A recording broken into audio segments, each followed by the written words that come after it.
The storm clouds gathered like angry fists over the Pacific, and somewhere beneath those churning waters, 47 sailors were about to discover that salvation doesn't always come wearing the uniform you'd expect. Sometimes it arrives in the form of someone the system said wasn't good enough, someone who had to prove her worth not through paperwork and protocols, but through salt water and steel determination. Before we jump back in, tell us where you're tuning in from. And if this story touches you, make sure you're subscribed, because tomorrow, I've saved something extra special for you. Marina Rodriguez had salt water in her veins long before she ever saw the ocean. Growing up in the landlocked mountains of Colorado, she spent her childhood summers at her uncle's cabin on Lake Granby, where the old man taught her everything about reading water conditions, understanding weather patterns, and most importantly, how to handle a boat when nature decided to show its teeth. Her uncle, Captain Roberto Martinez, had served 32 years in the Coast Guard before retiring to the mountains, and every evening by the fireplace, he'd tell stories of rescues that seemed impossible, of lives saved when hope had all but vanished. Marina absorbed these tales like dry earth soaks up rain. While other teenagers were scrolling through social media, she was studying maritime navigation charts, memorizing Coast Guard protocols, and practicing knot tying until her fingers could work rope in complete darkness. Her uncle noticed her dedication and began teaching her advanced seamanship skills that most academy graduates never mastered. He showed her how to read the subtle signs of changing weather in cloud formations, how to calculate drift patterns during storms, and most crucially, how to maintain equipment under pressure when lives hung in the balance. At 17, Marina could pilot a rescue boat through conditions that would challenge seasoned professionals. She understood the physics of waves, the psychology of panic, and the delicate balance between calculated risk and reckless endangerment. Her uncle's old Coast Guard manuals became her Bible, their pages worn thin from constant study. She memorized emergency procedures, studied case histories of famous rescues, and dreamed of the day she'd wear the distinctive orange and blue uniform herself. The application process began during her senior year of high school. Marina had maintained a perfect GPA while working nights at the local marina, where she repaired engines and maintained boats for wealthy tourists who barely acknowledged her existence. Her recommendation letters glowed with praise from teachers, employers, and community leaders who had witnessed her dedication and skill. Her physical fitness scores ranked in the top percentile. Her written examinations were flawless, and her interview responses demonstrated a depth of maritime knowledge that impressed even veteran officers. But there was a problem that no amount of preparation could overcome. Marina's father, Diego Rodriguez, had been dishonorably discharged from the Navy 15 years earlier, following a court-martial for allegedly abandoning his post during a critical mission. The details remained classified, but the black mark on his record cast a shadow over his daughter's aspirations. Despite Marina having no contact with her father since childhood, despite being raised by her mother and uncle with unwavering moral principles, the Coast Guard Academy's background investigation flagged her application as problematic. The rejection letter arrived on a Tuesday in March, delivered with bureaucratic coldness that couldn't mask the devastating blow it represented. After careful consideration of your application and background investigation, we regret to inform you that you have not been selected for admission to the United States Coast Guard Academy. Due to concerns regarding family history and potential security clearance issues, we cannot recommend you for active duty service at this time. Marina read the letter 3 times before the words fully registered. 15 years of preparation, countless hours of study, and dreams built since childhood had been reduced to a form letter citing her father's mistakes. Her uncle found her sitting on the dock behind their cabin, the rejection letter crumpled in her fist, tears mixing with the mountain lake spray. "Mia," he said gently, settling beside her on the weathered wooden planks. "Sometimes the institution doesn't recognize what it needs until it's too late. Your father's choices don't define your character or your capabilities. Marina wiped her eyes and looked across the lake's surface, where afternoon clouds were beginning to build into threatening formations. All those years of studying Uncle Roberto. All those nights working on boats, learning navigation, memorizing procedures. What was the point if they won't even give me a chance? Her uncle was quiet for a long moment, watching the wind patterns shift across the water. The point, he said finally, is that preparation isn't about getting permission to help people. It's about being ready when help is needed, regardless of whether you're wearing the right uniform or carrying the right credentials. Those words would prove prophetic, though neither of them could have imagined just how soon they'd be tested. Marina enrolled at Colorado State University to study marine biology, but her heart remained anchored to her Coast Guard dreams.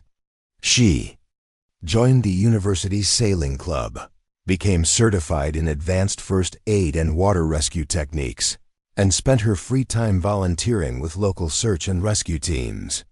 Every summer, she returned to work at the marina, where her reputation for mechanical expertise and seamanship skills grew among the boating community. The marina owner, an elderly Norwegian immigrant named Eric Haugen, had served in his country's naval forces before immigrating to America. He recognized Marina's exceptional abilities and began entrusting her with increasingly complex repairs and maintenance tasks. Under his guidance, she learned to diagnose engine problems by sound alone, to rebuild transmissions from memory, and to modify equipment for maximum reliability under extreme conditions. "You have the gift," Eric told her one evening as they worked together on a particularly challenging engine rebuild. "Some people can follow procedures, but you understand the soul of the machine. You know what it needs before it knows itself." Marina's college years passed in a blur of academic achievement and practical skill development. She earned her degree with highest honors while simultaneously completing advanced certifications in marine engineering, emergency medical response, and maritime navigation. Her professors encouraged her to pursue graduate studies, but Marina felt called to more immediate service. She applied for civilian positions with various maritime organizations, always hoping to find a way into the Coast Guard through alternative channels. The breakthrough came during her senior year when she learned about the Coast Guard Auxiliary, a volunteer organization that supported official Coast Guard operations. While auxiliary members couldn't participate in law enforcement or military operations, they assisted with search and rescue missions, boating safety education, and maritime security patrols. Preparing and narrating this story took us a lot of time, so if you are enjoying it, subscribe to our channel. It means a lot to us. Now back to the story. Marina threw herself into auxiliary service with the same dedication she'd shown throughout her life. Her auxiliary commander, Chief Petty Officer Sarah Chun, was a 20-year Coast Guard veteran who had risen through the ranks despite facing her own challenges as an Asian American woman in a predominantly white male organization. She recognized Marina's exceptional skills immediately and began mentoring her in advanced rescue techniques that went far beyond standard auxiliary training. "The Coast Guard made a mistake when they rejected you," Chief Chun told Marina after witnessing her flawless performance during a complex training exercise. "But mistakes have a way of correcting themselves when circumstances demand it." Marina's auxiliary service brought her into contact with active-duty Coast Guard personnel, and gradually, her reputation for competence and reliability spread through the regional command structure. She became the auxiliary member that active-duty crews specifically requested for difficult missions, the civilian volunteer who could be counted on when conditions turned dangerous. Her knowledge of local waters became legendary. Marina had spent countless hours studying charts, tide tables, and weather patterns for the entire Pacific Northwest coast. She knew every hidden reef, every dangerous current, every sheltered cove where a disabled vessel might find refuge. More importantly, She understood how these features interacted with different weather conditions to create opportunities for successful rescues. The active duty Coast Guard members she worked with began to forget she was a civilian. Her tactical thinking, her equipment knowledge, and her ability to remain calm under pressure matched or exceeded that of Academy graduates with years of experience. Several officers attempted to help her reapply to the Coast Guard, but the same background investigation issues that had initially disqualified her continued to present obstacles. Marina's personal life reflected her unwavering commitment to maritime service. She lived in a small apartment near the harbor, its walls covered with navigation charts, weather maps, and photographs of successful rescues. Her closest relationships were with fellow auxiliary members and the marina workers who had become like family. She dated occasionally, but most men found her dedication to her calling intimidating or incomprehensible. Her mother, Marina Rodriguez, worried that Marina's singular focus on Coast Guard service was preventing her from building a normal life. "Mia, you're 26 years old. When are you going to settle down, maybe start a family? This obsession with boats and rescues, it's not healthy." Marina would smile and kiss her mother's forehead, but she couldn't explain the fire that burned inside her whenever she thought about people in danger on the water. The rejection from the Coast Guard Academy had only intensified her determination to prove herself worthy of the service she'd been denied. Every successful auxiliary mission, every life saved, every moment of crisis handled with professional competence was a step toward the vindication she craved. The marina became her second home, and Eric Haugen became like a grandfather to her. The old Norwegian had seen enough of life to recognize the rare combination of technical skill, moral courage, and tactical intelligence that Marina possessed. He began teaching her advanced boat handling techniques that he'd learned during his naval service, skills that weren't part of any standard training curriculum. "In my country," he told her one stormy evening as they secured boats against an approaching weather system, "we have a saying, the sea doesn't care about your rank or your uniform. It only cares about your competence and your courage. You have both in abundance, Marina. Someday, when the moment comes, that will matter more than any rejection letter." Marina's auxiliary service record became a testament to her capabilities. She participated in over 200 search and rescue operations, from simple mechanical assists to complex multi-agency missions involving multiple casualties. Her success rate was unprecedented, and her ability to locate missing vessels in challenging conditions earned her recognition from civilian maritime organizations and grudging respect from active-duty Coast Guard personnel. The technical aspects of her work fascinated her as much as the human drama. Marina studied every piece of equipment she worked with, learning its limitations, its optimal operating parameters, and how to modify it for maximum effectiveness. Her personal tools became legendary among her colleagues, customized and maintained to standards that exceeded military specifications. She developed her own weather prediction system, combining official forecasts with her observations of local conditions to create remarkably accurate short-term predictions. Her weather calls became so reliable that commercial fishing vessels began requesting her input before departing for extended trips. The National Weather Service even consulted her observations when developing forecasts for the challenging waters of the Pacific Northwest. Marina's reputation extended beyond the auxiliary community. Harbor masters, commercial fishermen, and recreational boaters throughout the region knew her name and respected her expertise. She became the person people called when official channels seemed inadequate, the unofficial expert who could solve problems that stumped credentialed professionals. The irony wasn't lost on her. The Coast Guard Academy had rejected her application based on concerns about her character and reliability, yet she had become one of the most trusted maritime professionals in the region.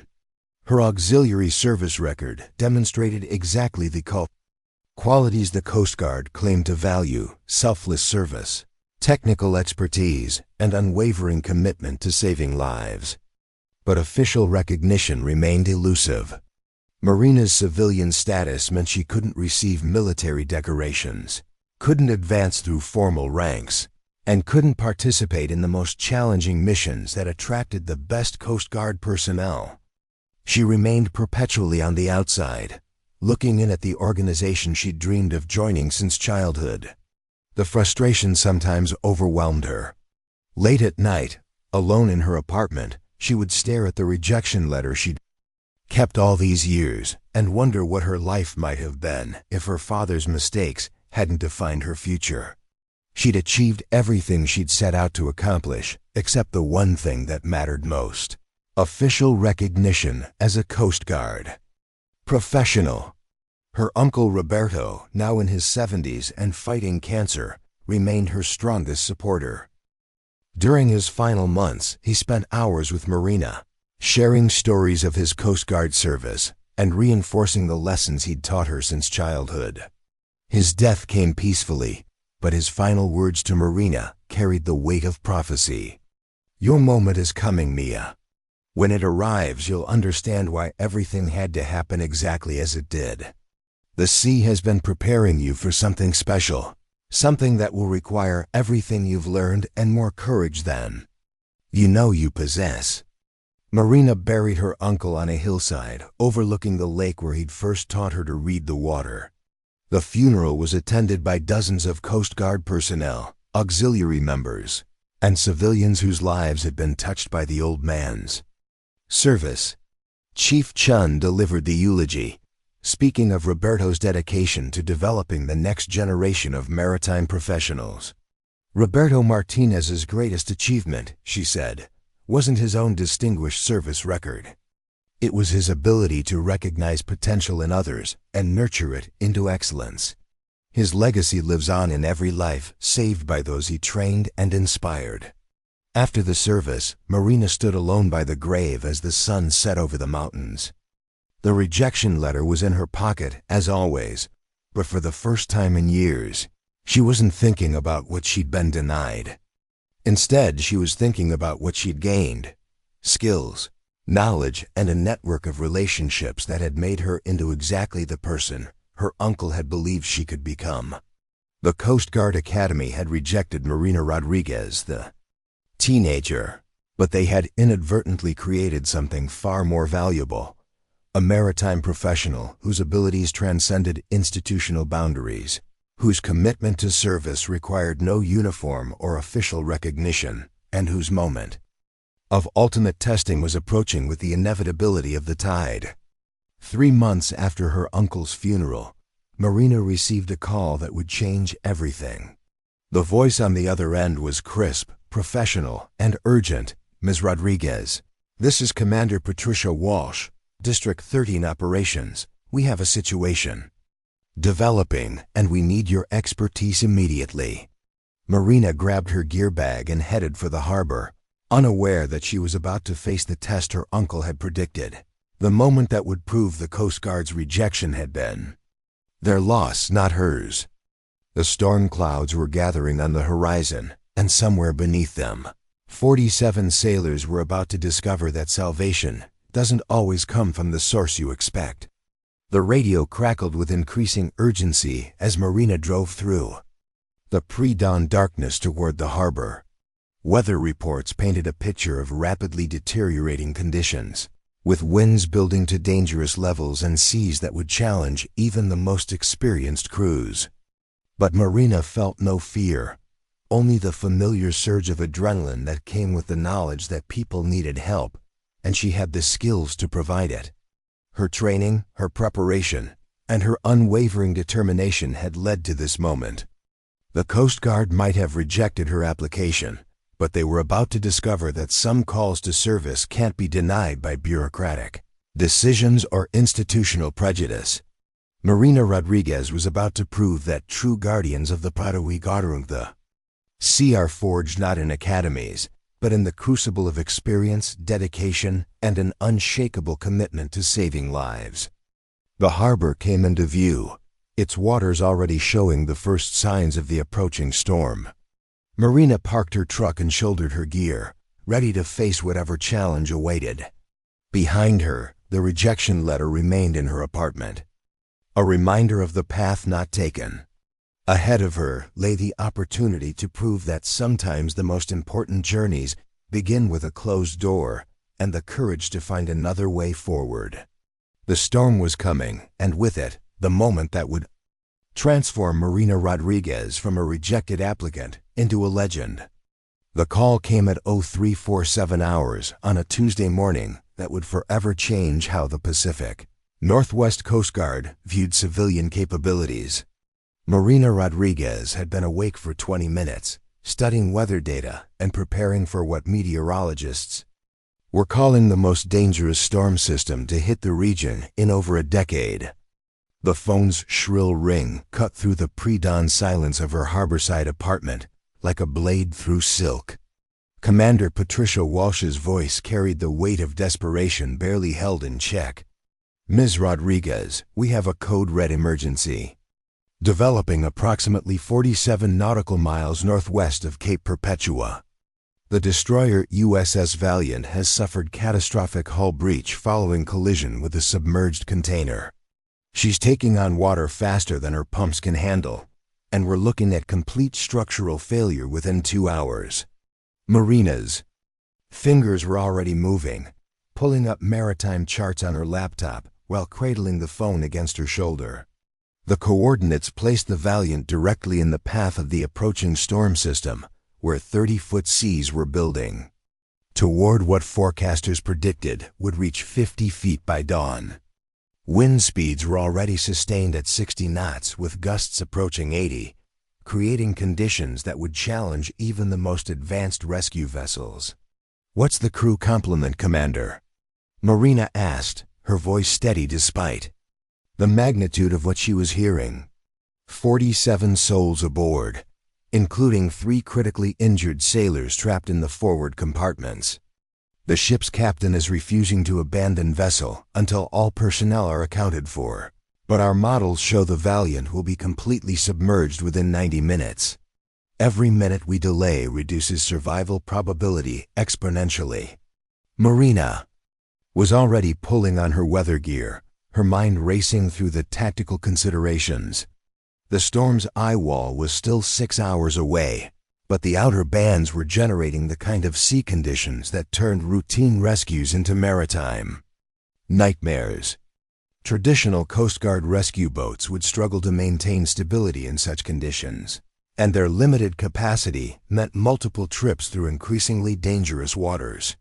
"Commander, what assets do you have available for immediate deployment?" Marina asked, though she suspected she already knew the answer. The pause that followed confirmed her fears. "That's the problem, Ms. Rodriguez. Our primary rescue cutter is undergoing emergency repairs following yesterday's mechanical failure. The backup vessel suffered engine damage during last week's training exercise and won't be operational for another 48 hours. We have 2 smaller rescue boats available, but in current conditions, they lack the stability and capacity for a 47-person evacuation." Marina's mind immediately went to the Sanctuary, a modified commercial fishing vessel that Eric Haugen had converted into a private rescue platform before his death 6 months earlier. The old Norwegian had willed the vessel to Marina, knowing she was the only person who truly understood its capabilities and modifications. The Sanctuary wasn't officially Coast Guard certified, but its design and equipment surpassed many official rescue vessels. "I have a vessel capable of handling the operation," Marina said, grabbing her gear bag and heading for the door. "The Sanctuary can accommodate 47 passengers in emergency conditions, and she's equipped with stabilization systems that will maintain effectiveness even in extreme seas." Another pause, longer this time. "Ms. Rodriguez, I'm not authorized to deploy civilian assets in a code red emergency situation. The liability issues alone would end my career, and the risk to untrained personnel." "Commander," Marina interrupted, her voice carrying the authority of someone who had spent years proving herself in situations where hesitation meant death. With respect, untrained personnel aren't the issue here. The issue is that you have 47 sailors who will be underwater in less than 2 hours unless someone with the right equipment and experience reaches them immediately. I've participated in over 200 search and rescue operations, and I know these waters better than any of your current crew. The line went quiet except for the sound of urgent voices in the background.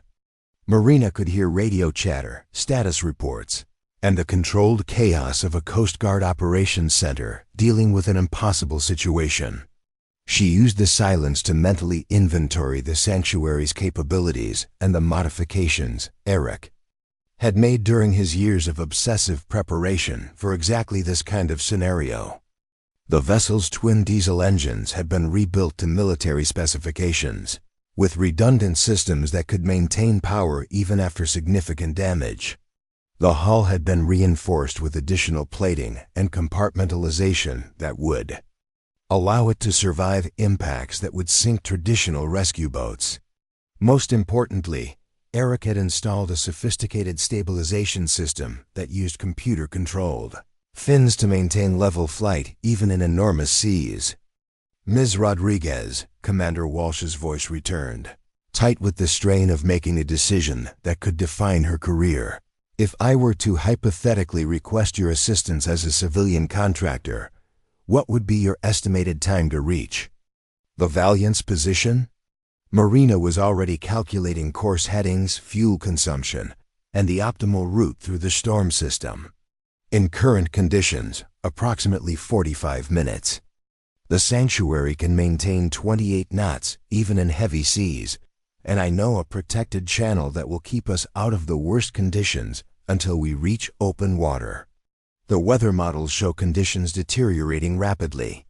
By the time you reach the Valiant, you'll be operating in 50-foot seas with winds approaching hurricane force. That's beyond the operational limits of any rescue vessel, civilian or military. Marina stepped onto the harbor dock where the sanctuary rode at anchor like a coiled spring waiting for release. Eric's modifications were visible even in the pre-dawn darkness: the reinforced wheelhouse, the oversized radar array, the emergency medical bay that could serve as a field hospital for injured survivors.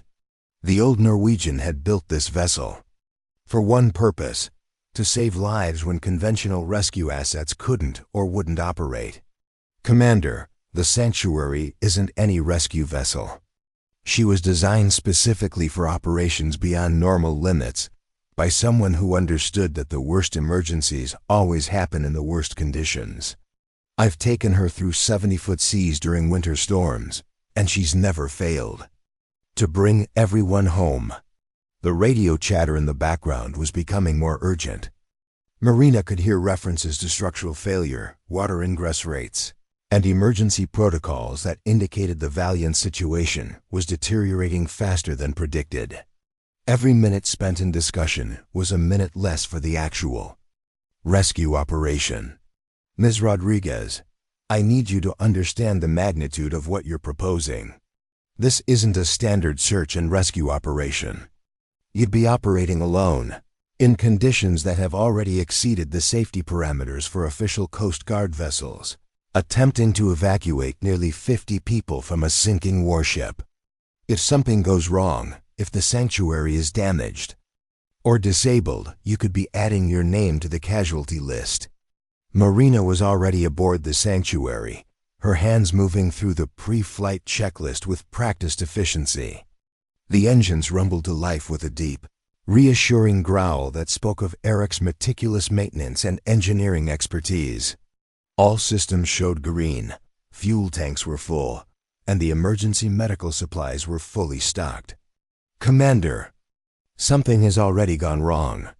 47 sailors are trapped aboard a sinking destroyer in the worst storm conditions in a decade. The question isn't whether this operation is dangerous. The question is whether we're going to let those sailors die because we're afraid to authorize the one rescue asset capable of reaching them. Marina's words hung in the air like a challenge to the institutional thinking that had defined her relationship with the Coast Guard since her academy application was rejected. She wasn't asking for permission anymore. She was offering salvation to people who had no other options. "Stand by," Commander Walsh said, and Marina heard the muffled sound of urgent consultation with other officers. She used the time to complete her systems check and review the navigation data for the route to the Valiant's position. The path would take her directly through the storm's outer bands, where mountainous seas and hurricane-force winds would test every modification Eric had made to the sanctuary. The radio crackled back to life. "Ms. Rodriguez, I'm authorizing your deployment as an emergency civilian contractor under Emergency Maritime Authority provisions. Your mission is to reach the USS Valiant and evacuate all personnel to the nearest safe harbor. You'll be operating under radio silence once you clear the harbor breakwater, as communications will be unreliable in the storm conditions." Marina felt a surge of adrenaline mixed with profound responsibility. This was the moment she'd been preparing for since her uncle first taught her to read the water, since Eric had shown her the sanctuary's capabilities since every training. Exercise and equipment modification had built toward this ultimate test. "Understood, Commander. The sanctuary is departing harbor now. Estimated arrival at target coordinates in 45 minutes. Marina pushed the throttles forward, feeling the sanctuary's powerful engines respond with eager acceleration. The harbor's protective waters gave no hint of the conditions waiting beyond the breakwater, but the vessel's sophisticated weather monitoring systems painted a clear picture of what lay ahead. As the sanctuary cleared the harbor's entrance, the first taste of the storm's fury struck like a physical blow. 30-foot swells marched in endless procession from the northwest, their faces carved by 70-knot winds into foam and spray that reduced visibility to mere hundreds of yards. The vessel's stabilization system immediately engaged, the computer-controlled fins working frantically to maintain level flight as the hull encountered the first of the massive seas. Marina's hands found their natural position on the wheel, her body automatically adjusting to the vessel's motion as she threaded the sanctuary through the chaotic seascape. This was what she'd been born to do, what every hour of training and preparation had led toward. The storm wasn't her enemy. It was simply another challenge to overcome through skill, preparation, and unwavering determination. The sanctuary's radar painted a picture of complete maritime chaos. Commercial vessels that had been caught by the storm's rapid intensification were scattered across the shipping lanes, some seeking shelter in protected coves, others battling through the conditions with varying degrees of success. But Marina's target was clear, a single blip on the screen that marked the USS Valiant's position, growing larger with each passing minute. 20 minutes into the journey, the storm's true fury revealed itself. The seas built from 30 feet to 40, then 45, each wave a moving mountain of water that could crush unprepared vessels like empty aluminum cans. The sanctuary rode these liquid mountains like a skilled surfer, her reinforced hull cutting through the chaos with Eric's engineering brilliance evident in every successful passage. Marina's radio crackled with fragments of communication from the Valiant, the destroyer's increasingly desperate situation clear even through the static and interference. "Mayday, Mayday, this is USS Valiant. We have critical flooding in forward compartments. Water ingress rate exceeding pump capacity. Estimate complete structural failure in 30 minutes. The timeline was accelerating beyond the worst-case scenarios. Marina pushed the sanctuary harder, her engines screaming at maximum output as she fought to close the distance before the destroyer's situation became irreversible. The stabilization system was working at its absolute limits, the computer-controlled fins constantly adjusting to maintain stability in seas that should have been impossible to navigate. At 35 minutes, Marina's radar detected a massive signature ahead, the USS Valiant, listing heavily to starboard and sitting noticeably lower in the water than her design specifications indicated. The destroyer's superstructure was still, Visible, but her main deck was already awash with each passing wave, and her list was increasing with each minute. Marina keyed her radio, fighting to establish contact through the electromagnetic interference of the storm. USS Valiant, this is Rescue Vessel Sanctuary. I'm approaching your position from the southeast. What's your current status? The response came immediately, tinged with desperate hope. Sanctuary, this is Captain James Mitchell, USS Valiant. We have 47 souls aboard, including 3 critical casualties trapped in forward compartments. The ship is taking on water faster than we can pump it out. We estimate 15 minutes before complete structural failure. Marina studied the destroyer through her binoculars, noting the way the massive warship was being thrown around by the storm like a toy boat in a bathtub. The Valiant's crew was visible on the upper decks, their orange survival suits stark against the destroyer's gray superstructure.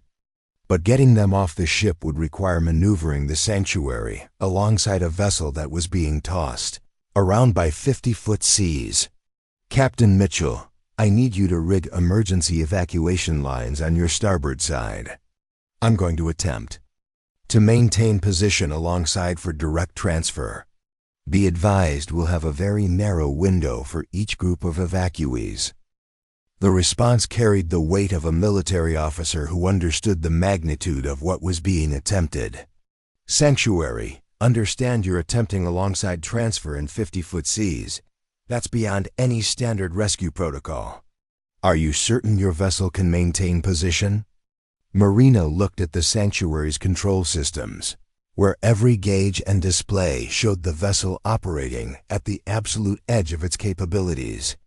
Eric's modifications were being tested beyond their design parameters, but they were holding.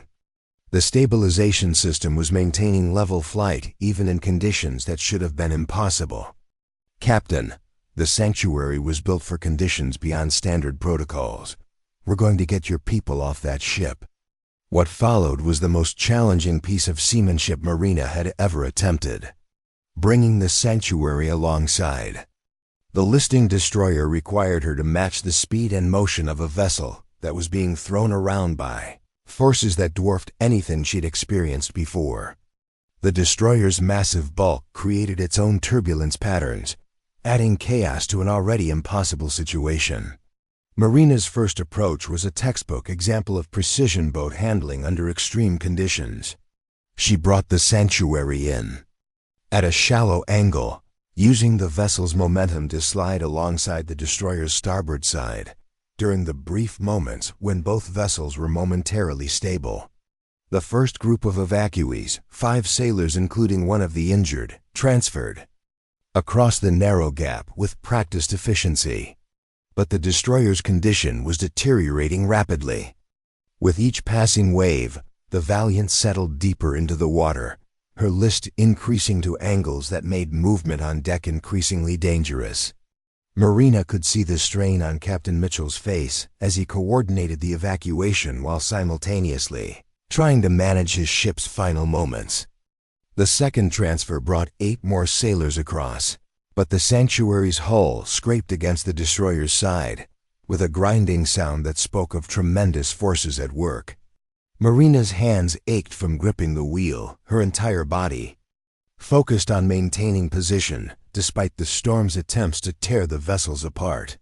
"Captain, you need to accelerate the evacuation," Marina radioed. "Your ship is settling faster than predicted, and I can't maintain position much longer in these conditions." The third transfer was when everything went wrong. As 12 sailors prepared to cross from the destroyer to the Sanctuary, a rogue wave larger than anything they'd encountered struck both vessels simultaneously. The Valiant rolled to port with sickening speed, her deck angle becoming so extreme that the waiting sailors had to grab emergency lines to avoid sliding into the churning water. Marina fought to maintain position, but the same wave that had rolled the destroyer caught the Sanctuary and threw her sideways with tremendous force. For a terrifying moment, both vessels were completely out of control, at the mercy of forces that made their human efforts seem insignificant. The sanctuary stabilization system screamed in protest as the computer-controlled fins worked frantically to restore level flight. Marina felt the vessel's hull flex under stresses that tested every modification Eric had made, but the old Norwegian's engineering held. The sanctuary righted herself and resumed position, but the near disaster had cost precious time. All remaining personnel to the starboard rail immediately. Captain Mitchell's voice carried the authority of a man who understood that his ship was in her final moments. This is our last chance. Marina brought the sanctuary alongside one final time, her vessel's engine straining to maintain position against the overwhelming forces trying to tear them apart. The remaining 31 sailors, including Captain Mitchell and the other 2 injured crew members, crossed in groups of 4 and 5, their movements quick and efficient despite the chaos surrounding them. The final transfer was Captain Mitchell himself, the destroyer's commanding officer who had remained aboard until every member of his crew was safely evacuated. As he crossed from the sinking destroyer to the sanctuary, the Valiant shuddered with the sound of internal bulkheads failing under the tremendous water pressure. Marina immediately pulled the sanctuary away from the destroyer, her engines at maximum power as she fought to clear the area before the Valiant's final moments. Behind them, the destroyer's death throes were visible in the storm's chaotic lighting, her superstructure disappearing beneath the mountainous seas with the dignity of a warship that had served her nation faithfully. The 47 survivors crowded into the sanctuary's cabin spaces, their faces showing the shell-shocked expression of people who had just witnessed their floating home disappear beneath the waves. Marina's vessel was loaded beyond her normal capacity, but Eric's modifications included expanded life support systems that could handle exactly this kind of emergency. But the rescue was only half complete. Marina still had to navigate through the storm's intensifying fury to reach safe harbor, carrying 47 souls who were depending on her seamanship and the sanctuary's capabilities. The storm had not finished testing them yet. The journey back to harbor became a masterclass in heavy weather navigation. Marina had to balance speed against stability, pushing the sanctuary hard enough to reach safety before the storm's full fury arrived, while not overloading the vessel's systems or risking the safety of the survivors she'd just rescued. The injured sailors received immediate attention from the medical supplies Marina had prepared, their care managed by the destroyer's own medical personnel who had been among the evacuees.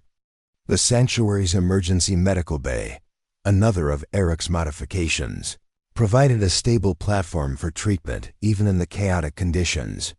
As they approached harbor, Marina keyed her radio to contact the Coast Guard Operations Center. Commander Walsh, this is Sanctuary. Mission accomplished. 47 souls aboard, including 3 requiring immediate medical attention, requesting emergency medical and harbor assistance. The response came immediately, filled with barely controlled emotion. Sanctuary, this is Commander Walsh. Outstanding work. Emergency medical teams are standing by, and harbor pilot services are ready to assist your approach. The entire Coast Guard community is in your debt. Marina guided the sanctuary through the harbor breakwater as the storm's full fury finally arrived on shore. Behind them, the seas had built to heights that would have made the rescue impossible if they had been delayed by even minutes. The timing had been perfect, the execution flawless, and the outcome exactly what Eric Haugen had envisioned when he designed the sanctuary for operations beyond normal limits. As the survivors disembarked to waiting medical teams and Coast Guard personnel, Marina remained in the sanctuary's wheelhouse, her hands still shaking from the adrenaline and exhaustion of the most challenging operation of her career. She had saved 47 lives using skills and equipment that the Coast Guard Academy had deemed inadequate, proving that capability and courage couldn't be measured by institutional standards. The storm continued to rage outside the harbor's protective waters, but inside the sanctuary, All was quiet except for the gentle hum of electronics and the satisfied rumble of engines that had performed beyond their design limits. Marina had answered the call that others couldn't or wouldn't accept, and in doing so, she had proven that true guardians of the sea are defined not by the uniform they wear, but by their willingness to face the impossible when lives hang in. The balance. Dawn broke over Astoria Harbor with the kind of crystalline clarity that only follows the most violent storms, as if nature itself was apologizing for the fury it had unleashed during the dark hours. Marina Rodriguez stood on the sanctuary's deck, watching the last of the USS Valiant survivors disappear into waiting ambulances, their orange survival suits exchanged for warm blankets and the promise of hot coffee in heated buildings. The harbor buzzed with activity that seemed almost surreal after the isolation of the rescue operation. Coast Guard personnel moved with purpose between vehicles, medical teams coordinated treatment protocols, and harbor workers began the process of assessing storm damage throughout the facility. But in the center of it all, the sanctuary sat quietly. At her berth, her hull bearing the scars of the night's work like badges of honor. Captain James Mitchell approached Marina as she secured the vessel's mooring lines, his weathered face carrying the complex emotions of a naval officer who had just watched his command disappear beneath the waves. Despite losing his ship, his bearing remained that of a professional military leader, his uniform somehow still crisp despite the ordeal they had all endured. "Ms. Rodriguez," he said, extending his hand with the formality that came naturally to career naval officers, "I need you to understand something. In 32 years of naval service, I've participated in dozens of rescue operations, both as someone being rescued and someone doing the rescuing. What you accomplished last night wasn't just seamanship. It was something approaching the miraculous." Marina accepted the handshake, noting the strength in the captain's grip and the sincerity in his eyes. "Captain Mitchell, you and your crew performed flawlessly under impossible conditions. The evacuation succeeded because everyone involved did their job with professional excellence." Captain Mitchell shook his head, a slight smile creasing his face. "Ms. Rodriguez, with respect, my crew and I were passengers during the critical moments. You're the one who brought a civilian vessel alongside a sinking destroyer in 50-foot seas and held position through multiple transfers. I've seen Coast Guard rescue swimmers struggle to maintain control in conditions half as severe as what you navigated last night." Their conversation was interrupted by the arrival of a small convoy of official vehicles, their government plates and radio antennas marking them as carrying senior Coast Guard leadership. Marina watched with growing unease as uniformed officers emerged from the vehicles, their ranks and decorations indicating levels of authority she had rarely encountered during her auxiliary service. Admiral Rebecca Harrison stepped from the lead vehicle with the bearing of someone accustomed to command at the highest levels. Her uniform displayed ribbons and insignia that spoke of decades of distinguished service, including decorations for valor that Marina recognized from her years of studying Coast Guard history. The Admiral's presence at a routine debriefing suggested that the previous night's events had attracted attention far beyond the regional command structure.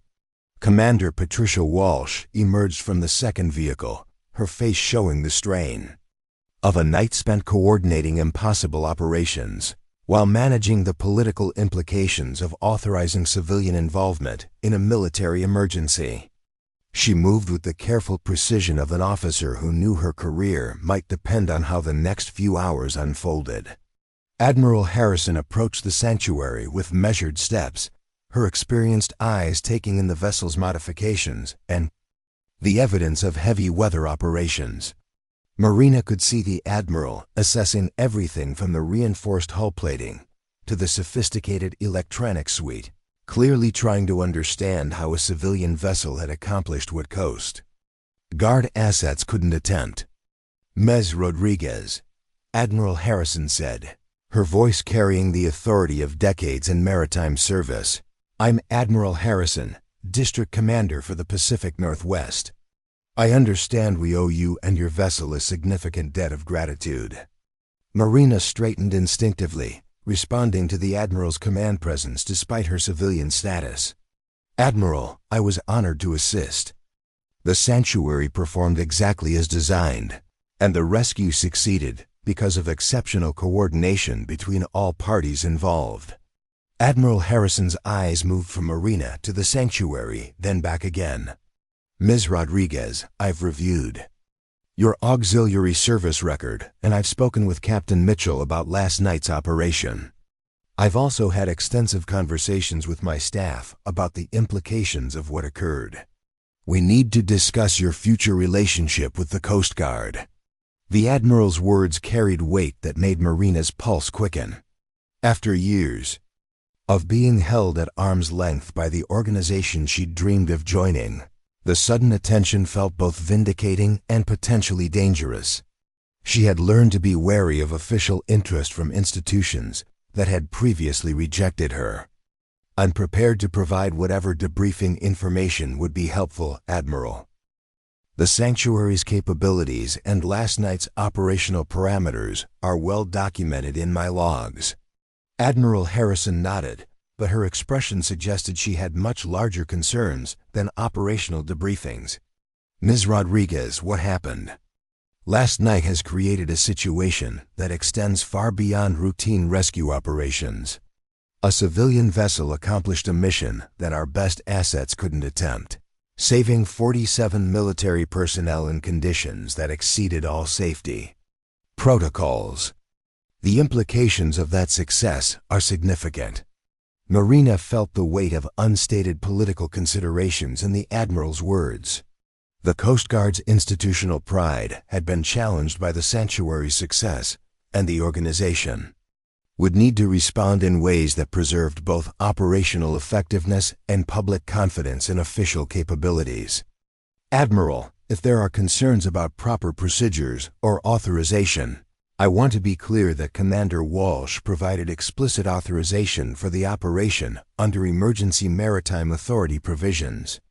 Every action taken was within established legal frameworks."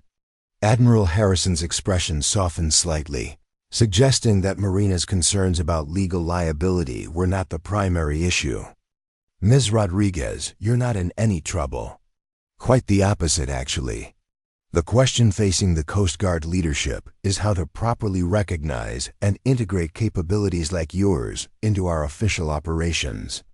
The conversation was interrupted by the arrival of another official vehicle, this one bearing the markings of the Secretary of Homeland Security's office.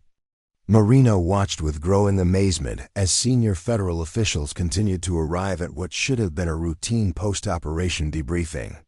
The scale of official attention suggested that last night's rescue had become something much larger than a regional emergency response. Deputy Secretary Michael Chun emerged from the vehicle with the bearing of a senior government official accustomed to managing complex policy issues. His presence indicated that the sanctuary's success had attracted attention at the highest levels of federal maritime leadership, with implications that extended far beyond the Pacific Northwest Regional Command. Admiral Harrison's posture stiffened slightly as she addressed the Deputy Secretary. "Mr. Chun, I wasn't expecting federal involvement in what should have been a routine operational debriefing." Deputy Secretary Chun's response carried the measured tone of a professional politician.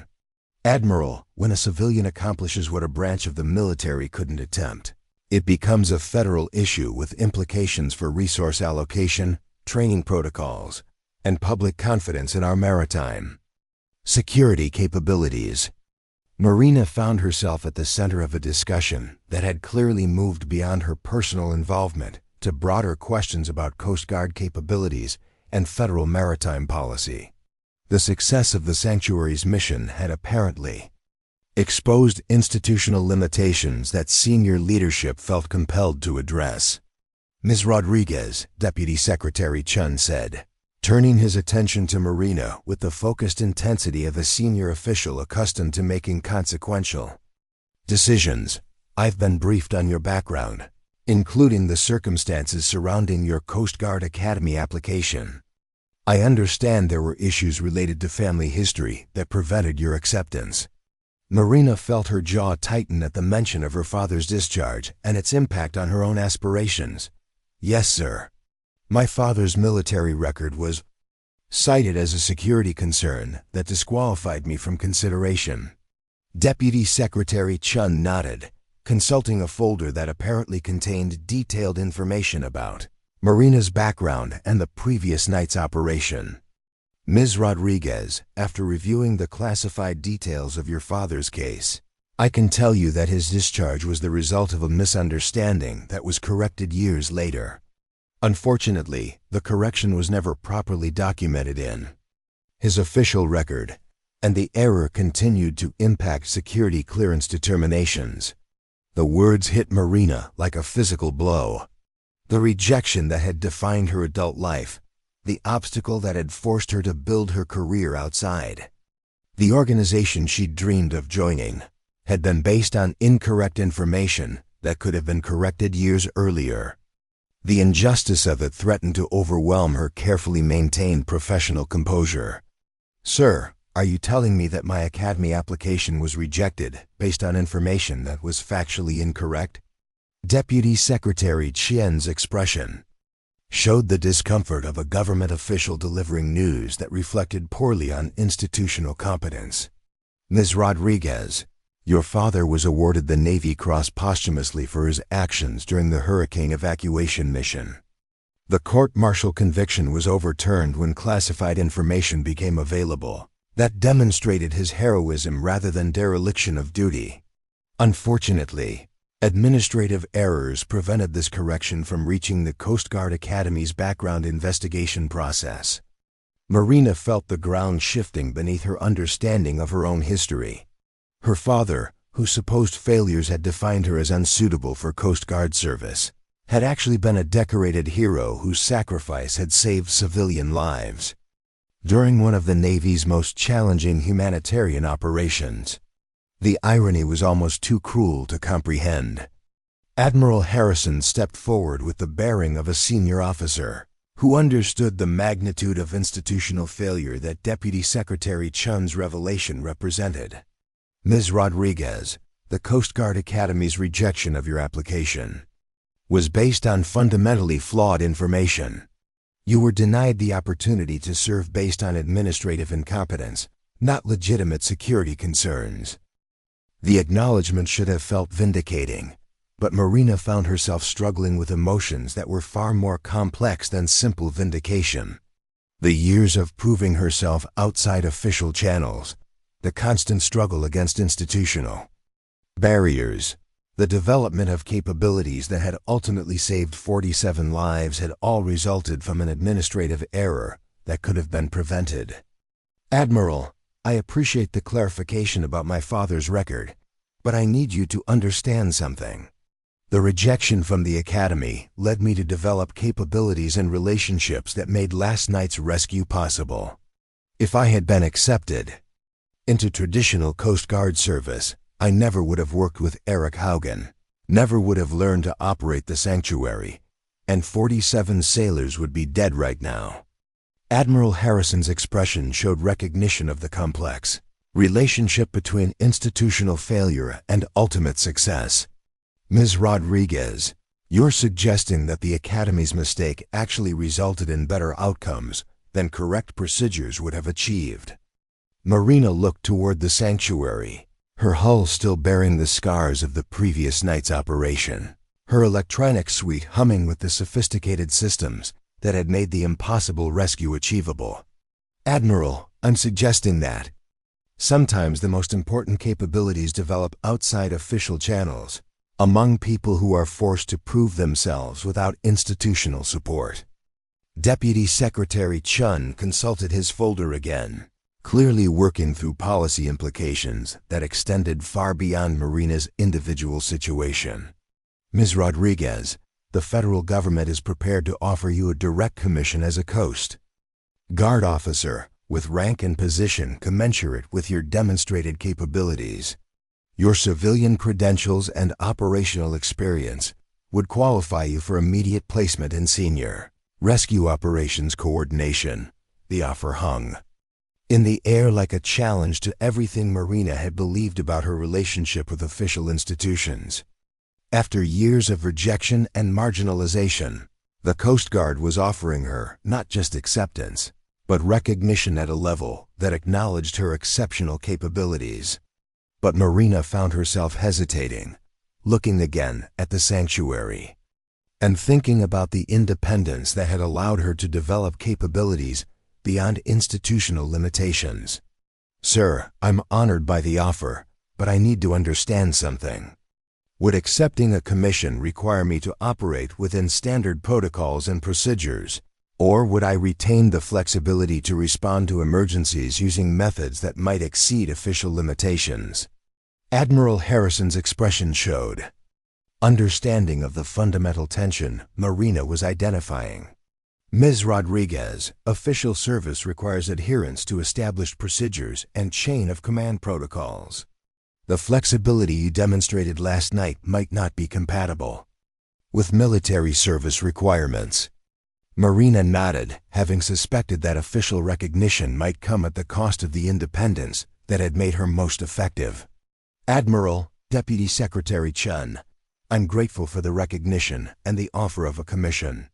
But I think I can serve the Coast Guard's mission most effectively by maintaining my current status as a civilian contractor with specialized capabilities." Deputy Secretary Chun's expression showed surprise at Marina's reluctance to accept what most people would consider the ultimate professional validation. "Ms. Rodriguez, you're declining a direct commission that would provide you with the recognition and authority you've been seeking for years?" Marina looked at the assembled officials, then at the harbor where Coast Guard personnel continued their work with the professional competence she had always admired. "Sir, what I've been seeking for years wasn't recognition or authority. It was the opportunity to save lives using capabilities that others couldn't or wouldn't develop. Last night proved that opportunity exists outside traditional institutional frameworks." Admiral Harrison stepped forward with the bearing of a senior officer who understood the complexity of Marina's position. "Ms. Rodriguez, would you consider a hybrid arrangement? Formal recognition as a specialized civilian contractor with enhanced authority and access, but without the constraints of traditional military service?" The suggestion offered a path that might preserve both official recognition and operational independence. Marina considered the implications, thinking about future emergencies that might require capabilities beyond standard Coast Guard assets. "Admiral, I would be honored to formalize my relationship with the Coast Guard in ways that enhance our ability to respond to extraordinary emergencies. The sanctuary and her capabilities should be available to save lives whenever conventional assets prove insufficient." Deputy Secretary Chun made notes in his folder, clearly working through the administrative and legal frameworks that would be required to implement the arrangement Admiral Harrison had proposed. "Ms. Rodriguez will work with Coast Guard leadership to develop a formal designation that provides you with appropriate authority, while preserving the operational flexibility that made last night's success possible." Captain Mitchell, who had been listening to the exchange with the interest of someone whose life had been saved by Marina's capabilities, stepped forward with a question that addressed the broader implications of the discussion. "Admiral, what about the other civilian assets and personnel who might have similar capabilities? Are we missing opportunities to enhance our rescue effectiveness by maintaining overly rigid institutional boundaries?" Admiral Harrison's expression showed recognition that Captain Mitchell had identified issues extending far beyond Marina's individual situation. "Captain, that's exactly the kind of institutional examination that last night's events should inspire. We need to identify and integrate civilian capabilities that can enhance our mission effectiveness." Marina felt a sense of completion that had nothing to do with official recognition or career advancement. The rejection from the Coast Guard Academy had led her on a journey that ultimately saved 47 lives and challenged institutional assumptions about capability and service. Her father's legacy, properly understood, had inspired her to develop exactly the kind of heroic capabilities that had defined his own naval service. Admiral, Deputy Secretary Chun, Captain Mitchell, I want you to know that serving alongside Coast Guard professionals last night was the fulfillment of a dream I've carried since childhood. Whether that service continues through official channels or civilian contractor arrangements is less important than ensuring we're prepared for the next impossible emergency. Admiral Harrison extended her hand with the respect that one professional offers another after witnessing exceptional performance under pressure. Ms. Rodriguez, the Coast Guard is honored to have you as an ally and partner. Your capabilities and dedication represent the best traditions of maritime service, regardless of the uniform you wear or don't wear. As the official vehicles departed and the harbor returned to its normal routine, Marina remained on the sanctuary's deck, watching the sun climb higher over waters that showed no trace of the previous night's fury. The storm had passed, the rescue had succeeded, and 47 families would welcome home sailors who might otherwise have been lost to the sea's indifferent power.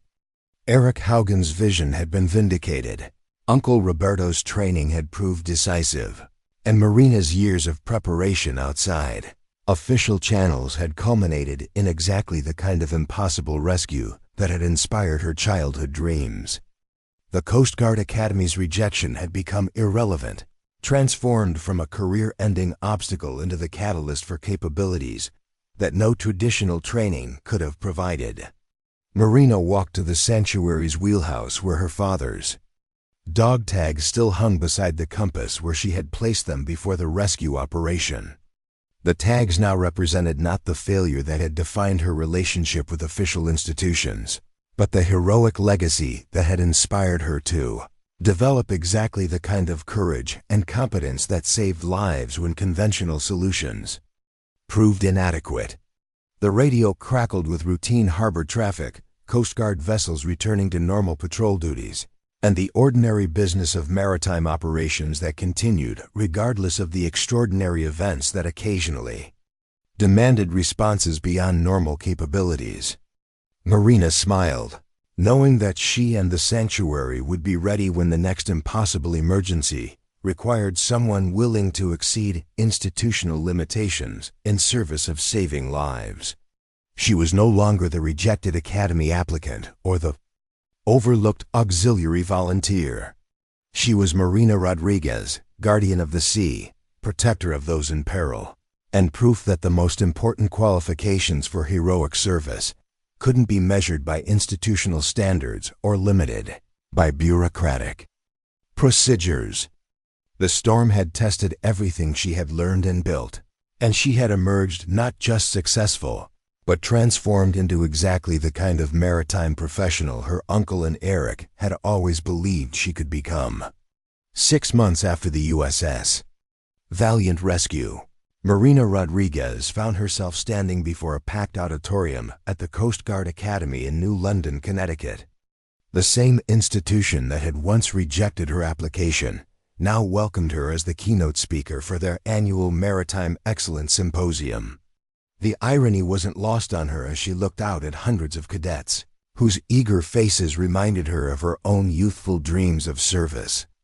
Admiral Patricia Kellerman, the Academy superintendent, had personally extended the invitation after reviewing the comprehensive analysis of the Valiant rescue that had become required reading in advanced seamanship courses. The operation had been dissected by maritime academies worldwide, not just for its tactical brilliance, but for the questions it raised about institutional thinking and unconventional approaches to impossible problems. "Ladies and gentlemen," Admiral Kellerman announced to the assembled cadets, "our speaker today represents something unique in maritime service. Ms. Rodriguez has achieved operational excellence outside traditional institutional frameworks, demonstrating that heroism and competence aren't confined to those who wear official uniforms." Marina stepped to the podium, her civilian clothes marking her as different from the uniformed officers who typically addressed academy audiences. She had chosen to wear a simple blue blazer and slacks, professional but unmistakably civilian. A visual reminder that expertise could develop through paths the academy didn't traditionally recognize. "Cadets," Marina began, her voice carrying the authority of someone who had proven herself in conditions that tested every theoretical lesson these students were learning. "I want to talk to you about a concept that isn't taught in your navigation classes or seamanship courses. I want to discuss the difference between being qualified and being ready." The auditorium fell silent as Marina continued.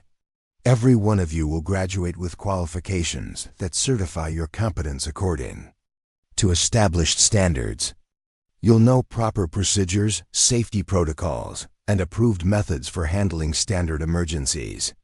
But readiness for the impossible requires something different." Marina activated the presentation screen behind her, showing footage from the valiant rescue that had been captured by the destroyer's crew during the evacuation. The images were grainy and chaotic, but they clearly showed the sanctuary maintaining position alongside the sinking warship in mountainous seas that defied comprehension. This footage represents 34 minutes of operations that exceeded every safety parameter in your textbooks.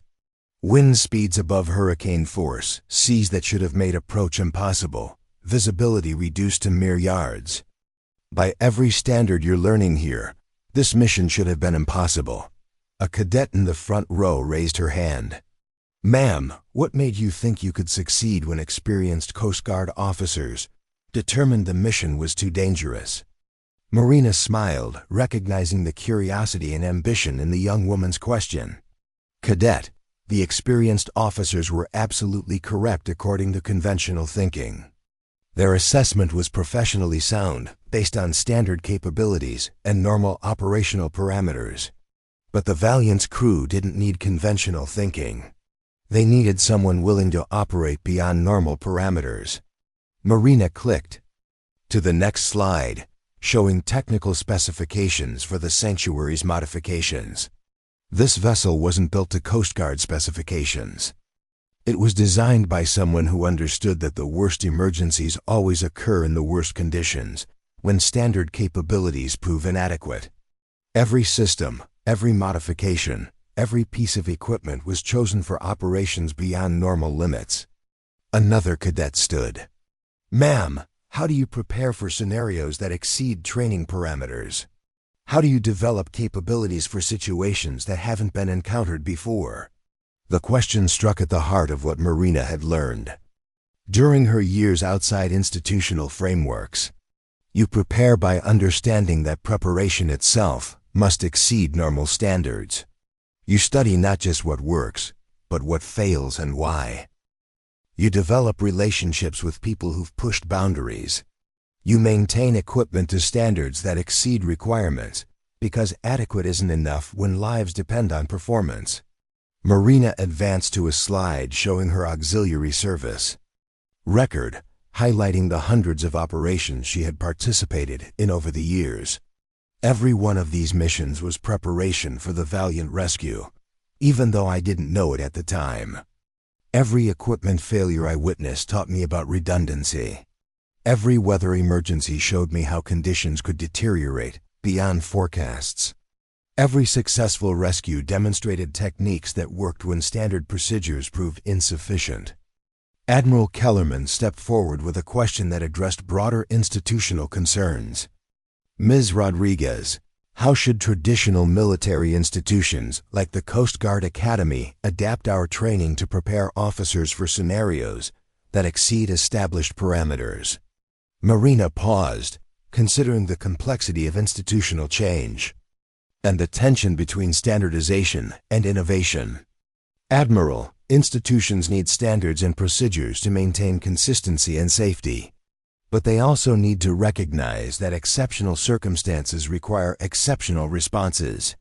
The challenge is developing judgment about when to exceed normal parameters and capabilities to do so safely." She clicked to a slide showing the sanctuary's crew training records. including the extensive emergency drills and equipment familiarization that had prepared her for the rescue operation. Training for the impossible requires two elements that don't always exist in institutional settings. First, permission to experiment with techniques and equipment beyond standard specifications. Second, exposure to conditions that push both personnel and equipment to their absolute limits. A senior cadet near the back stood with a question that reflected deeper understanding of leadership challenges. "Ma'am, how do you make decisions about risk when lives are at stake and standard procedures offer no guidance?" Marina's expression grew serious as she considered the weight of life and death decision-making under extreme pressure. That's the question that defines true maritime leadership. You make those decisions based on preparation that extends beyond what's required, knowledge that encompasses more than what's standard, and acceptance of responsibility for outcomes that may exceed your authority to guarantee. She clicked to a slide showing letters from the valiant survivors, their handwritten words expressing gratitude that couldn't be contained in official commendations or formal recognitions. These letters represent the only validation that matters when you're operating beyond normal parameters. When you save lives that others couldn't reach, when you bring people home who would otherwise be lost, the recognition comes from those whose lives you've preserved. A faculty member raised a question about integration of civilian capabilities into official operations. "Ms. Rodriguez, how should military institutions work with civilian assets that may have capabilities exceeding standard military specifications?" Marina thought about her ongoing relationship with Coast Guard leadership and the hybrid arrangements that had evolved since the Valiant rescue. Integration requires recognition, capability, and institutional affiliation aren't always aligned. Some of the most effective maritime professionals operate outside traditional frameworks, not because they're inadequate for institutional service, but because their capabilities developed through different paths. She advanced to a slide showing the expanded civilian contractor program that had resulted from analysis of the Valiant rescue. The Coast Guard has now identified dozens of civilian vessels and operators with specialized capabilities that complement official assets. Rather than trying to force these capabilities into traditional frameworks, they're developing partnerships that preserve what makes civilian assets effective while ensuring coordination during emergencies. Admiral Kellerman addressed the audience with closing remarks that acknowledged the institutional learning represented by Marina's presentation. Ms. Rodriguez's experience demonstrates that excellence in maritime service can develop through many different paths. Our responsibility as an institution is to recognize and integrate that excellence, regardless of its source. Marina concluded her presentation with words that captured the evolution of her own understanding about service and recognition. Cadets, you're receiving exceptional training that will prepare you for distinguished careers in maritime service. But remember that your most important contributions may come in situations where your training provides foundation rather than answers, where your judgment matters more than your procedures, and where your willingness to exceed normal parameters determines whether people live or die. The standing ovation that followed lasted several minutes, with cadets and faculty recognizing not just Marina's operational achievements, but her role in challenging institutional assumptions about capability and service. The applause represented acknowledgement that heroism couldn't be contained within traditional boundaries.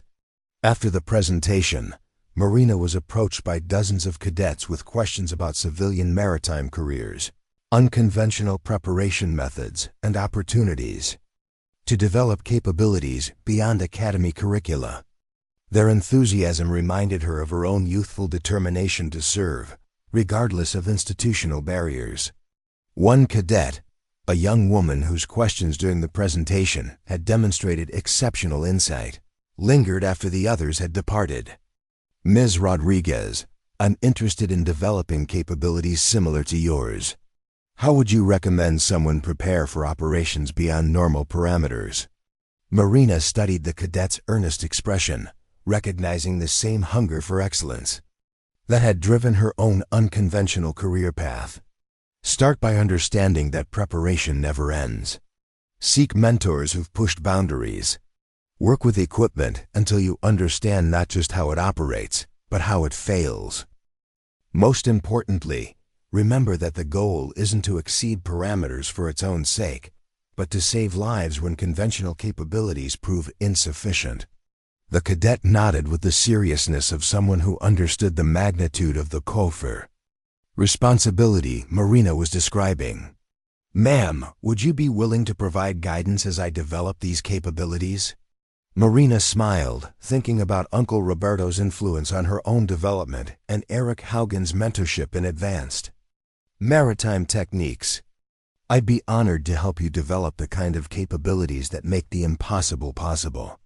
But remember, the path isn't easy, and institutions don't always recognize what they need until circumstances force that recognition." As Marina departed the academy, she felt a sense of completion that had nothing to do with institutional vindication or official recognition. The rejection that had once seemed like a career-ending failure had ultimately led to capabilities and relationships that saved 47 lives and challenged institutional assumptions about service and heroism. Her phone buzzed with a message from Commander Walsh. "Marina, we have a situation developing off the Oregon coast. Multiple vessels in distress, conditions deteriorating rapidly. Can the sanctuary respond?" Marina smiled as she headed toward her rental car, already calculating travel time to the harbor where the sanctuary waited for the next impossible emergency. Her journey from rejected applicant to recognized expert had taught her that the most important service happened not when institutions granted permission, but when circumstances demanded action from those prepared to provide it. The academy that had once rejected her now used her rescue as a case study in operational excellence. The Coast Guard that had questioned her capabilities now called her when conventional assets proved insufficient. But more importantly, 47 sailors were alive because someone had been willing to exceed institutional limitations when lives hung in the balance. Marina drove toward the harbor, knowing that the sanctuary's engines would soon be carrying her toward another test of preparation, skill, and courage. The storm clouds gathering on the horizon reminded her that the sea's challenges never ended, but neither did the opportunities to prove that heroism transcended institutional boundaries and official recognition.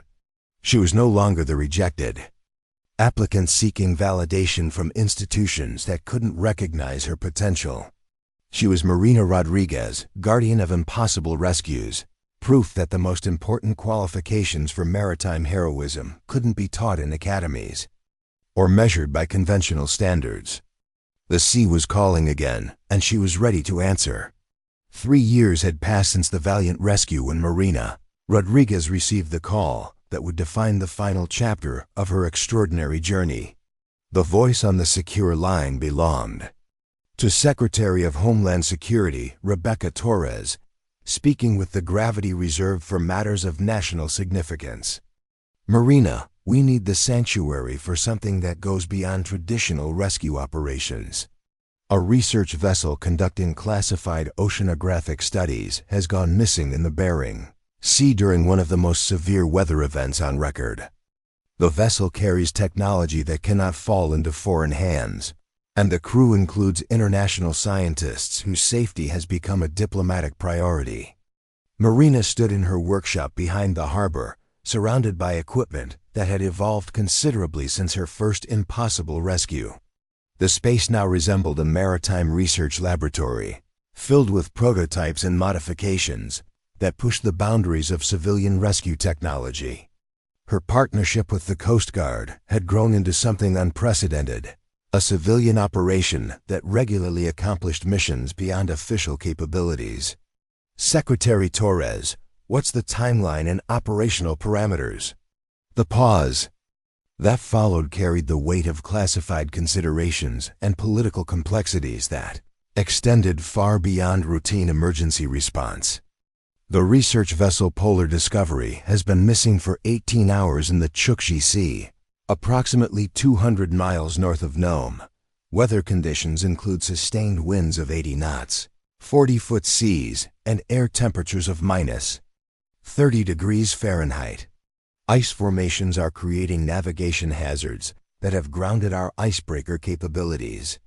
Marina pulled up Arctic navigation charts on her computer, studying the coordinates and weather data with the expertise of someone who had spent years preparing for exactly these kinds of impossible scenarios.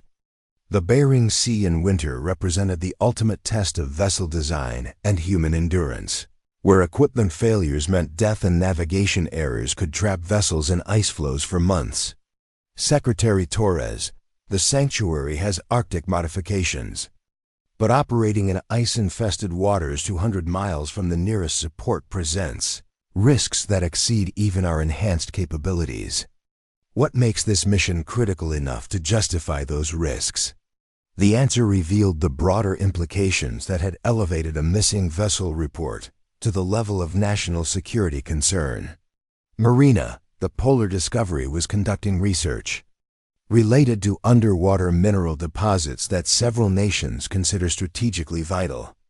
If the vessel has been compromised by foreign actors rather than weather, the technology aboard could shift the balance of Arctic maritime operations for decades. Marina understood immediately why conventional Coast Guard assets couldn't handle the mission. The combination of extreme weather, ice navigation, and potential international complications required capabilities that existed outside normal institutional frameworks. The sanctuary had been designed for exactly these kinds of operations, where official assets faced limitations beyond their control. I'll need complete weather forecasting data, ice reconnaissance imagery, and tactical intelligence about potential foreign vessel activity in the area. The sanctuary can handle Arctic conditions, but success requires preparation that accounts for every variable we can anticipate. Secretary Torres's response confirmed the resources available for the mission. Marina, you'll have access to satellite intelligence, Navy weather analysis, and real-time ice reconnaissance from our Arctic Operations Center. This mission has presidential authorization and unlimited resource priority. Marina began her preparation with the methodical thoroughness that had characterized every successful operation throughout her career. The sanctuary's Arctic modifications included heated fuel systems, reinforced hull plating for ice impact, and emergency survival equipment rated for extended operations in sub-zero conditions. But the Bering Sea in winter would test every system beyond its design parameters. Her crew for this mission consisted of 3 specialists whose expertise complemented her own maritime skills. Sarah Kim was an Arctic oceanographer who understood ice formation patterns and navigation hazards unique to polar waters. Chief Petty Officer Marcus Thompson, on temporary assignment from the Coast Guard, brought military communications expertise and tactical assessment capabilities. Elena Vasquez, a former Navy SEAL turned civilian maritime security specialist, provided the kind of crisis management skills that could prove essential if the mission involved more than weather-related emergencies. The team assembled aboard the sanctuary as dawn broke over a harbor already, showing signs of the Arctic weather system that extended southward from the mission area. Ice crystals formed on exposed metal surfaces, and the vessel's heating systems worked continuously to maintain operational temperatures for critical equipment. Dr. Kim, Marina said as they reviewed satellite imagery in the sanctuary's navigation center, "What's your assessment of ice conditions along our planned route?" Dr. Kim studied the reconnaissance photos with the expertise of someone who had spent decades analyzing Arctic maritime hazards. The ice formations are more extensive than seasonal norms, with pressure ridges creating navigation channels that could close without warning. We'll need to maintain continuous route adjustment based on real-time ice reconnaissance. Chief Thompson coordinated communications protocols that would maintain contact with multiple command centers throughout the operation. Marina will have satellite communication backup, but weather interference could create communication blackouts lasting several hours. The mission profile includes contingencies for independent decision-making during those periods. Alina Vasquez reviewed security protocols that addressed the possibility of foreign interference with the rescue operation. If the Polar Discovery's disappearance involves intentional action rather than weather emergency, we could encounter resistance that exceeds normal rescue operation parameters. The sanctuary's crew should understand the potential for tactical complications. Marina felt the familiar surge of adrenaline that preceded operations beyond normal limits, but this mission carried additional weight that extended far beyond individual lives at risk. The success or failure of the operation could influence Arctic maritime policy for years, while the immediate challenge remained finding and rescuing people in conditions that tested the absolute limits of human endurance and technological capability. The Sanctuary departed harbor at 0600 hours, her engines driving the vessel northward through seas that grew increasingly hostile with each passing hour. The transition from temperate Pacific waters to Arctic conditions was gradual but relentless. With air temperatures dropping steadily and ice formations becoming more frequent as they approached the search area. Marina's navigation required constant adjustment based on ice reconnaissance updates and weather forecasts that painted an increasingly dangerous picture. The storm system responsible for the Polar Discovery's disappearance was intensifying rather than dissipating, creating conditions that would challenge even the Sanctuary's enhanced capabilities. 12 hours into the journey, Dr. Kim identified the first major navigation hazard, a pressure ridge system that had formed across their direct route to the last known position of the missing vessel. The ice formations created a maze of channels and dead ends that could trap unwary vessels for months if winter freeze-up occurred before they could escape. Marina, we need to choose between a direct route through unstable ice or a longer approach that keeps us in open water, but adds 4 hours to our arrival time, Dr. Kim said, studying the latest satellite imagery. Marina weighed the tactical considerations against the time pressure created by the missing crew's exposure to Arctic conditions. Dr. Kim, what's your assessment of the ice stability? Can we navigate the pressure ridges safely, or are we risking becoming trapped ourselves? Dr. Kim's response reflected the uncertainty inherent in Arctic navigation decisions. The ice is moving faster than normal due to wind stress from the storm system. We could navigate the ridges successfully, but any navigation error or equipment failure could leave us trapped until spring thaw. Marina made the decision that defined her approach to impossible missions, accepting calculated risks to maximize the chances of successful rescue, while maintaining sufficient capability to ensure her own crew's survival. We'll take the direct route through the ice. The Polar Discovery's crew can't survive another night in these conditions. The navigation through the pressure ridges required every skill Marina had developed during years of challenging operations. The Sanctuary's reinforced hull scraped against ice formations that could crush conventional vessels, while her engines strained to maintain forward progress through channels barely wider than the vessel herself. Chief Thompson's communications equipment detected the first signal from the Polar Discovery after 16 hours of searching, a weak emergency beacon transmitting from coordinates deep within the ice field where no vessel should have been able to survive. The signal's location suggested the research vessel had been driven far from her intended position by the storm's fury.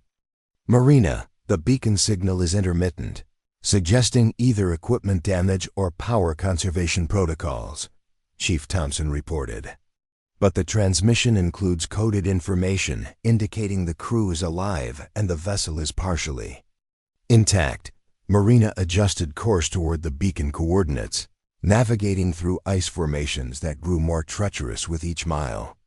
The Sanctuary's ice-penetrating sonar painted a picture of underwater hazards that could damage the vessel's hull if approached incorrectly. while surface reconnaissance showed ice ridges that towered above the vessel's superstructure. The Polar Discovery appeared through the Arctic twilight like a ghost ship trapped in an ice prison that defied comprehension. The research vessel had been driven into a narrow channel between massive ice formations, where she lay listing heavily to starboard, with her superstructure partially crushed by ice pressure. But her hull remained intact, and lights in her windows indicated power and life support systems still functioning. Marina's approach required precision that exceeded anything she had attempted during temperate water rescues. The sanctuary had to navigate between ice formations that could shift without warning, while maintaining position steady, enough for personnel transfer in sub-zero conditions that would quickly kill anyone who fell into the water. Dr. Kim, I need constant ice movement analysis. Any shift in these formations could trap both vessels or crush the sanctuary against the Polar Discovery's hull. The evacuation proceeded with efficiency born of desperate necessity. The Polar Discovery's crew of 12 included scientists from 4 nations whose research had created the international incident that elevated the rescue to national security priority. Their transfer to the sanctuary required operations in conditions were exposed. Skin would freeze within minutes and equipment failure could prove immediately fatal. But the mission's complexity extended beyond simple personnel evacuation. The classified research equipment aboard the Polar Discovery included prototypes that several nations would consider strategically valuable, technology that couldn't be abandoned to potential foreign recovery operations. Marina faced a decision that balanced human safety against national security considerations. Elena, what's your assessment of our ability to recover the critical research equipment while maintaining crew safety? Marina asked. Elena's response reflected the tactical complexity of the situation. The equipment recovery would require additional time in an unstable ice environment, increasing risk to both crews. But the strategic value of the technology may justify the additional risk if we can accomplish recovery quickly. Marina made the decision that demonstrated her evolution from individual rescuer to strategic maritime professional. We'll recover the critical equipment while maintaining evacuation readiness. But crew safety remains the primary mission priority. The equipment recovery operation tested every capability the sanctuary possessed. Marina's crew worked in rotating shifts to prevent hypothermia exposure, while transferring sensitive technology from the trapped research vessel to the sanctuary's climate-controlled cargo bay. The work proceeded under constant threat from shifting ice formations that could crush both vessels without warning. As the final pieces of equipment were secured, Dr. Kim detected the ice movement that would have trapped both vessels if they had delayed departure by even minutes. The pressure ridges that had provided access to the Polar Discovery began closing, creating a situation where escape required immediate action or would become impossible until spring thaw. Marina engaged the sanctuary's engines at maximum power, fighting to escape the closing ice trap while carrying 13 additional souls and technology that nations would fight to possess. The vessel's reinforced hull scraped against ice formations with sounds that spoke of tremendous forces barely held in check by engineering excellence and navigational skill. The escape from the ice field required 4 hours of navigation that pushed both equipment and crew beyond their design limits. Marina's hands ached from gripping the wheel through constant course corrections, while her engines strained to maintain forward progress through channels that grew narrower with each passing minute. When the sanctuary finally broke free into open water, the relief was tempered by recognition of what they had accomplished. 13 people who would have died in the Arctic ice were now safe, aboard a vessel equipped to ensure their survival during the journey home. Critical research technology that could have shifted international maritime advantage had been recovered and secured. Secretary Torres's voice crackled through the satellite communication system as the sanctuary turned south toward warmer waters. Marina, preliminary reports indicate complete mission success. The international diplomatic implications of your rescue have created goodwill that will benefit American Arctic policy for years. Marina felt the satisfaction that came from missions accomplished beyond normal parameters, but her focus remained on the immediate task of ensuring her passengers' safety during the return journey. The rescued scientists required medical attention for hypothermia and exposure injuries, while the recovered technology needed constant environmental monitoring to prevent damage during transport. The return to harbor was triumphant in ways that extended far beyond individual recognition. Marina had proven that civilian capabilities could accomplish missions that challenged even the most advanced military assets, while the international crew she had rescued represented scientific cooperation that transcended national boundaries. As the sanctuary approached her home port, Marina reflected on the journey that had transformed her from a rejected academy applicant to a maritime professional whose capabilities were sought by the highest levels of government. The path had been unconventional, sometimes lonely, and always demanding, but it had led to exactly the kind of service she had dreamed of providing since childhood.